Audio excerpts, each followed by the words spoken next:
अभी कुछ दिन पहले ही रिया का रिश्ता तय हुआ था, जिससे घर में खुशी का माहौल था। देखो तो हमारी छोटी गुड़िया, हमें नहीं पता था कि ये इतनी जल्दी बड़ी हो जाएगी।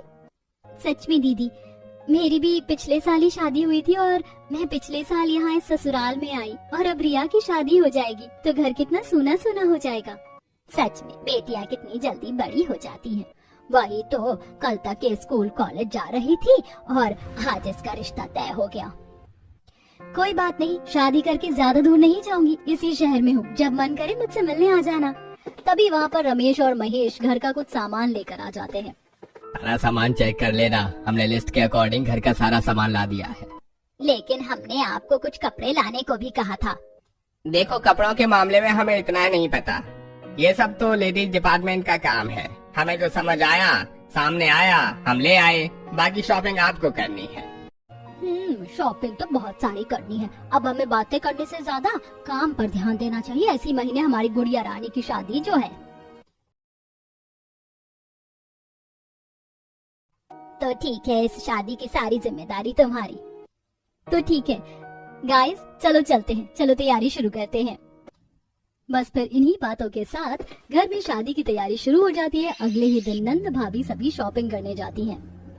भाभी देखो, मुझे वो लहंगा चाहिए, कितना ज्यादा सुंदर और प्यारा है ना।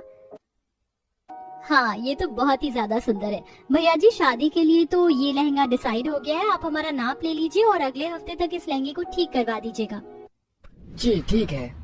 तो अब रिया, तुम हल्दी और मेहंदी की भी ड्रेस डिसाइड कर लो। हल्दी का तो मुझे इतना जरूरी नहीं है, लेकिन मैं मेहंदी का ड्रेस खूब बढ़िया चाहती हूँ। मैं चाहती हूँ कि मेरी मेहंदी की ड्रेस एकदम ग्रैंड हो। भैया कोई मस्त सी ड्रेस दिखा दीजिए। दुकानदार रिया को अलग अलग तरह की ड्रेस दिखाता है, लेकिन रिया को एक भी ड्रेस पसंद नहीं आती। मुझे एक भी ड्रेस अच्छी नहीं लगी। लेकिन देखो तो जरा, इनके कलर कितने प्यारे हैं, अच्छी तो है ड्रेस। नहीं भाभी, मेरा मन है कि मेरा मेहंदी का फंक्शन सबसे अलग हो, जिसमें हम खूब धमाल मचा दे। मैं उसके लिए कुछ स्पेशल आउटफिट भी चाहती हूँ। भैया आप बस ये लहंगा पैक कर दीजिए। लहंगा डिसाइड करने के बाद और खूब सारी शॉपिंग करके तीनों नंद भाभी घर वापस आ जाती हैं। हाँ, तो क्या आज तुम तीनों ने कपड़ों का काम खत्म कर लिया है? नहीं मम्मी जी, अभी मेहंदी के आउटफिट्स बचे हैं। क्या कहा? लेकिन आज तुम्हें सारा कपड़ों का काम खत्म करना था ना, बार बार मार्केट कौन जाएगा, घर में फिर तैयारियां भी शुरू हो जाएंगी। हाँ, आज ही तुम्हें शॉपिंग का सारा काम खत्म कर लेना चाहिए था। लेकिन मम्मी, मुझे मेहंदी की ड्रेस कोई पसंद आ ही नहीं रही थी। मैं चाहती हूँ कि मेहंदी वाले दिन मैं सब कुछ खूब धूमधाम से एंजॉय करूँ, क्योंकि वो दिन आखिरी होगा जब मैं सिंगल होंगी। उसके अगले ही दिन मैं मिंगल हो जाऊंगी। मैं उस दिन का खूब अच्छे से जीना चाहती हूँ। अगले दिन तो फिर मैं किसी के घर की बहू बन जाऊंगी। बात तो बिल्कुल सही कही तुमने। मेहंदी का फंक्शन तो सच में ग्रैंड ही होना चाहिए। वही तो भाभी, वैसे भी शादी वाले दिन दुल्हन कर ही क्या पाती है। उस दिन तो बस दुल्हन का पूरा दिन तैयार होने में निकल जाता है और रात को फेरे होने लगते हैं, लेकिन दुल्हन एंजॉय नहीं कर पाती। इसीलिए मेरी मेहंदी को लेकर बहुत ही सपने हैं। कोई बात नहीं नंद जी, आपको जैसी ड्रेस चाहिए हम बिल्कुल वैसी ही लाने की कोशिश करेंगे। वहीं दूसरी तरफ घर के जेंट्स भी शादी की तैयारियों में बहुत ज्यादा बिजी थे। वो हर रिश्तेदार को कार्ड बांटने जा रहे थे। वाह, हमारी गुड़िया कितनी जल्दी बड़ी हो गई, इसकी शादी हो रही है, विश्वास ही नहीं हो रहा। जी, बस बच्चे कब बड़े हो जाते हैं कुछ पता ही नहीं चलता। आप सभी को पूरे परिवार के साथ शादी में आना है। आज बिल्कुल आएंगे और आकर धूम मचा देंगे। सभी रिश्तेदारों के घर कार्ड्स देने के बाद और शॉपिंग का भी काम खत्म हो चुका था। अगले दिन सुबह सभी बैठकर बाकी सामानों की लिस्ट बना रहे थे। तो क्या कपड़ों का सारा काम खत्म हो गया है? नहीं, अभी मेहंदी के आउटफिट बाकी हैं इन सभी के। अरे अच्छा, यानी अभी कपड़ों का काम रहता है। अच्छा, शादी के लिए तो हमने बैंक्वेट बुक कर दिया है। हल्दी और मेहंदी का फंक्शन तो यहीं घर के आंगन में हो जाएगा। क्या कहा? मेहंदी का फंक्शन भी यही आंगन में होगा? हाँ बेटा, बाहर इतना बड़ा आंगन है, आखिर ये कब काम आएगा? हाँ वही तो, कम से कम कुछ तो पैसे बचेंगे, वरना शादी में तो पैसा पानी की तरह बह जाता है। सो तो है। ऐसा लग रहा था मानो रिया कुछ कहना चाहती थी, लेकिन उनकी ये बात सुनकर वह अपनी बात को दिल में ही रख लेती है। शाम को रिया अपने कमरे में अकेले बैठी थी। वह सोशल मीडिया पर कुछ स्क्रॉल कर रही थी, तभी उसके कमरे में नेहा आ जाती है। अरे रिया, तुम यहाँ अकेले बैठकर क्या कर रही हो? क्या आज तुम्हें पार्लर नहीं जाना अपनी सिटिंग लेने के लिए? ये स्क्रॉल करते करते पता ही नहीं चला कि कब टाइम बीत गया। अच्छा, तुम स्क्रॉल क्या कर रही थी? ये तो दिखाओ मुझे जरा। ये देखो भाभी, ये एक बहुत ही बड़ी आर्टिस्ट है जो बहुत ही सुंदर मेहंदी लगाती है, बहुत ही फेमस है और मेरी फेवरेट भी। मैं इन्हीं से मेहंदी लगवाना चाहती हूँ। ये मेरा बहुत पहले से सपना है, मैं इन्हें बहुत सालों से फॉलो कर रही हूँ। अच्छा ऐसी बात है तो तुम चिंता मत करो, फिर हम ऐसा जरूर करेंगे। तुम्हारा सपना है तो हम जरूर इस बारे में कुछ करेंगे, लेकिन सबसे पहले तुम ये बताओ कि क्या तुम्हारी मेहंदी की कोई ड्रेस फिक्स हुई?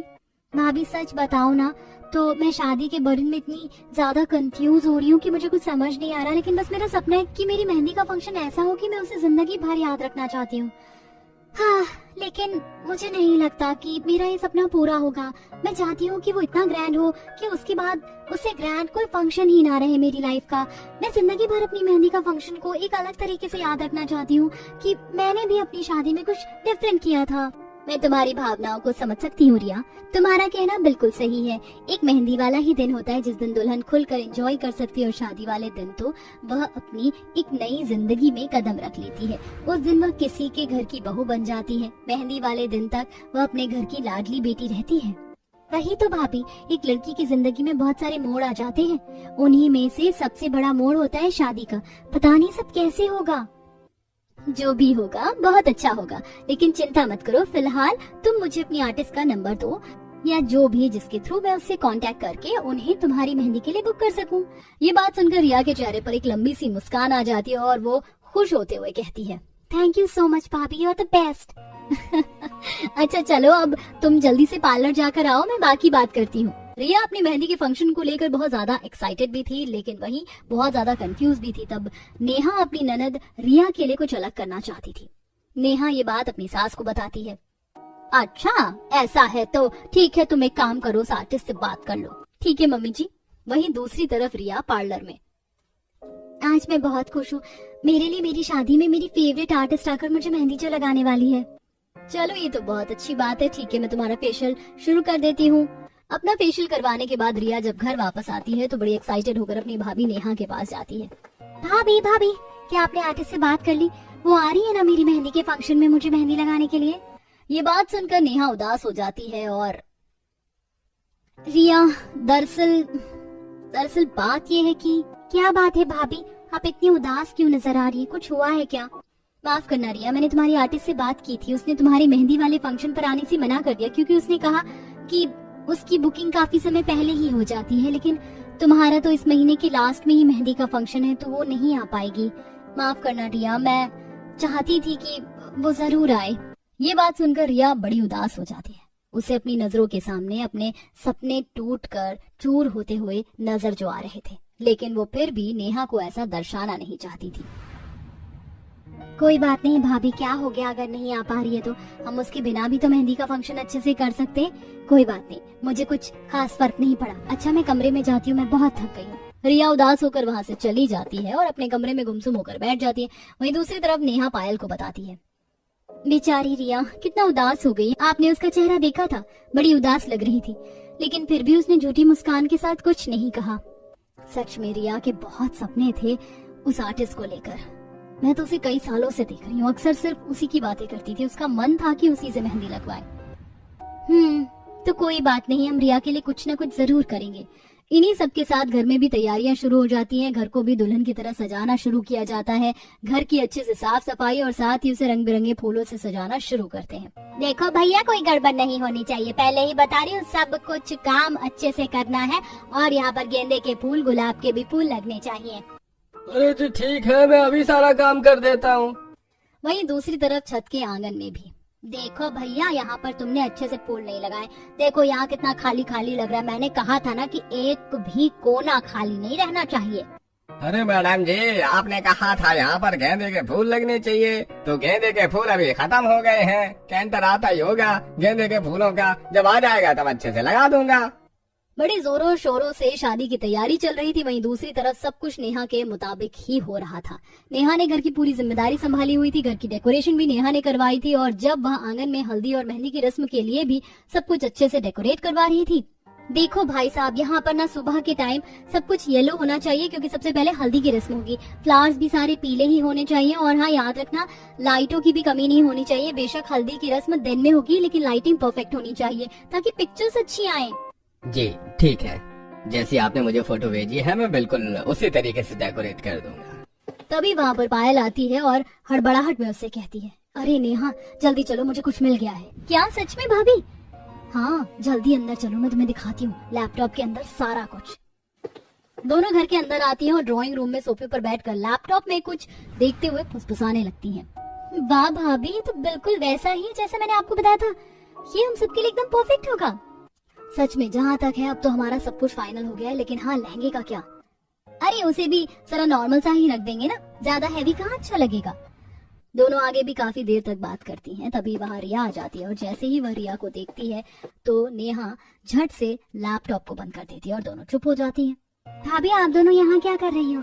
कुछ नहीं, हम तो बस यूं ही बातें कर रहे थे। अच्छा ठीक है, हम चलते हैं, हमें बहुत जरूरी काम है। चलो भाभी जल्दी करो वरना लेट हो जाएगा। हाँ चलो रिया तुम आराम करो, हम अभी आते हैं। उन दोनों का ये व्यवहार रिया को बड़ा अजीब लगता है।